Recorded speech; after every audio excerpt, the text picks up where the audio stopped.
Warrior, it's Friday afternoon, the week has flown by, and I'm here to tell you that means so many more children have gone missing this week across the United States. Please make sure you are subscribed to our channel. Come on now. I want everybody to be a warrior. I want you to honor our hashtag, which is Community Creates Change. Join us. We need to start finding more of these missing children. I want to focus today on one little girl, Emily Pike, 14 years old, Native American.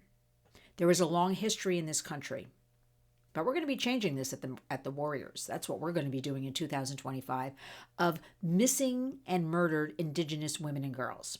There are stats such as their murders are 10 times higher than all other ethnicities. As an analogy, let me point out what that is. Native American women, Indigenous women, make up about 2.2% of all women and girls across the United States. So let's think about if we took the whole population of the United States, I don't know, it's somewhere around 345 million. Just think about if all of those people were disappearing, getting murdered, abused, people would be up in arms. They'd be out in the streets. Traditionally, and this is just the facts, the truth, media does not cover the Indigenous people. There is no outcry about Indigenous people. There is, we have to go back in history a little bit. Tribal nations have their own law enforcement.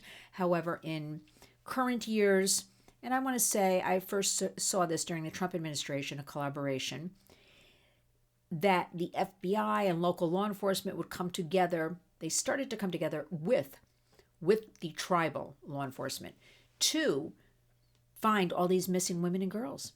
But let's talk about little Emily Pike, 14 years old, in a group home in Mesa, Arizona, for teens, for kids. The story's a little murky.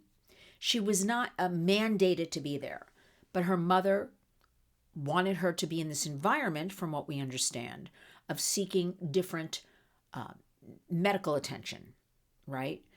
Not really clear on that, but it seems like she may have had some mental health problems. Again, not clear on the whole story. It's very hard with these stories when there's not, and this is the problem with missing children, murdered children. There's such little transparency that it's hard, right? And we don't want speculation. We want facts, right? But we know on these reservations, on these lands, there is so much abuse going on, whereas 4 out of 5 women report being abused, mostly sexual in nature. Perhaps her mother wanted her, into a different environment where she could easily seek more mental health help. We don't really know. But the point is, she's 14 years old and her mother put her in this home. Something we have to really get into in the United States, and it will be part of my work when I get to Washington, I stopped for a minute, I started thinking, is the foster care system in the United States, the group homes in the United States. They're referred to as congregant homes. We know, there is a huge problem with oversight, transparency.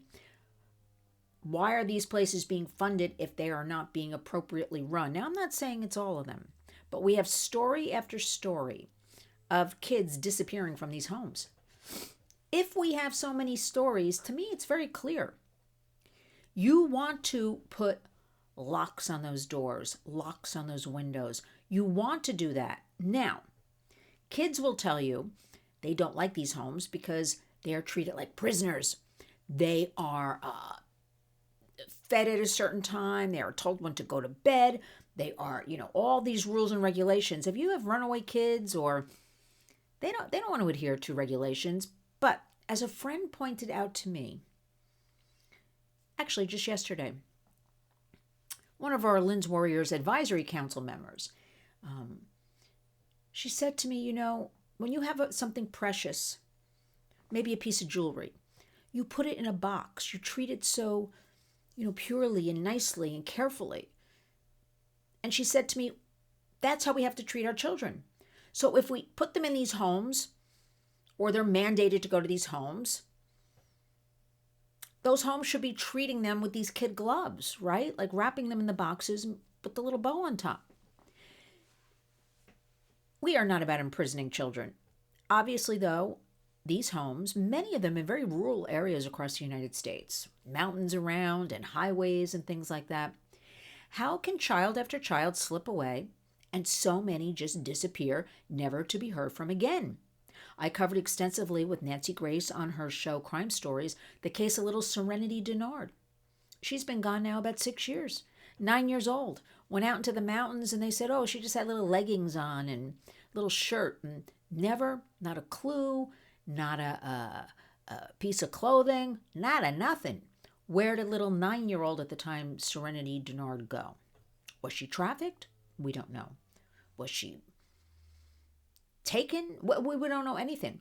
We do know, though, she was able to get out of this home. Fast forward to 14-year-old Emily Pike. I have a lot of issues with what we have to do, the solutions. One, we have to flood the internet with these images of missing children. We have to leverage all of our platforms for good and keep raising awareness, keep putting the voice on it, keep putting the phone number out there, which, by the way, this is in Arizona. It's the Gila County Sheriff's Office, and that number is 928-425-4449. I'll have that in the body of this video. Somebody somewhere has to know something, see something, heard something. The story is a church group came in, and while everybody was distracted, little Emily, beautiful 14-year-old girl, told her roommate at the time, I'm going to go meet this boy I met at this guitar class she had taken at one time. And even that story's murky. And she was able to slip away. Now here's the rub, everybody. Her mother was not contacted for 1 week. 1 week. And her body was found 1 month later, about 100 miles away from this group home. And it's a horrific story. And I'll link it in the body of this video. I'm not going to tell you. So many issues here. It is another Indigenous, a little teenage girl. No media is covering it. Nancy Grace is covering it. So I urge all of you, I'll be talking about that. So you'll look for that link when I post it. Why isn't the media talking about this? There is a $75,000 reward and a task force has been formed along with the tribal nation government, a law enforcement, along with the FBI and local authorities. That's good news.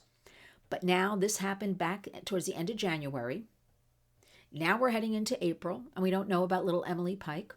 Her uncle said just yesterday, there's basically no news about it. There are no suspects. Nobody's talking to us. We don't know anything. That's it. I want to know these homes have to be held accountable. I want to know, I'm sorry, they have to have alarm doors and windows and things of that nature so these kids can't escape. And this, again, was also in kind of a desolate area in Arizona.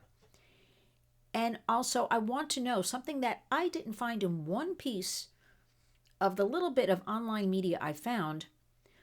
Did she have an online footprint? Most likely. Most 14-year-olds have a phone.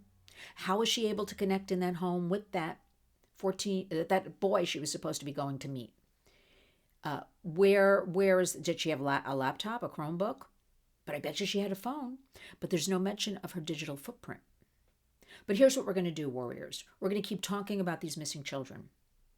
We are going to use our platforms and put their pictures. We're going to put the links to connect.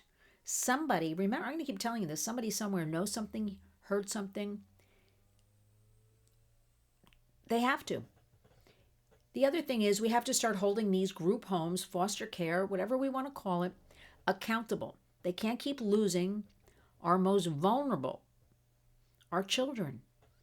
It is unacceptable. And it's also unacceptable that we are not talking about our Indigenous women and girls and the high rates of disappearance, abuse, and all else that goes with that. But we're going to start talking about it on the Warriors. So I want all of you right now, your homework is, please honor our hashtag Community Creates Change.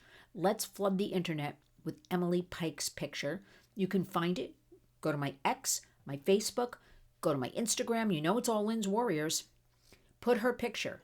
Have you seen this girl? And put the phone number you'll find in the body of this video. Again, it's 928-425-4449, I believe. And I'll have a link to the actual story about her because it's horrific. I don't even want to talk about it.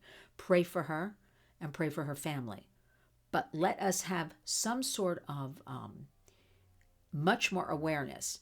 Luckily, the community, they're marching, they're holding vigils, they've painted her image on the side of a highway. They want to keep her alive and remind everybody we must have answers, and we must not let this happen to any other little girls, teens, or women. Thanks for joining me. LynnsWarriors.org. Remember, when you wake up each and every day, go out and be a warrior.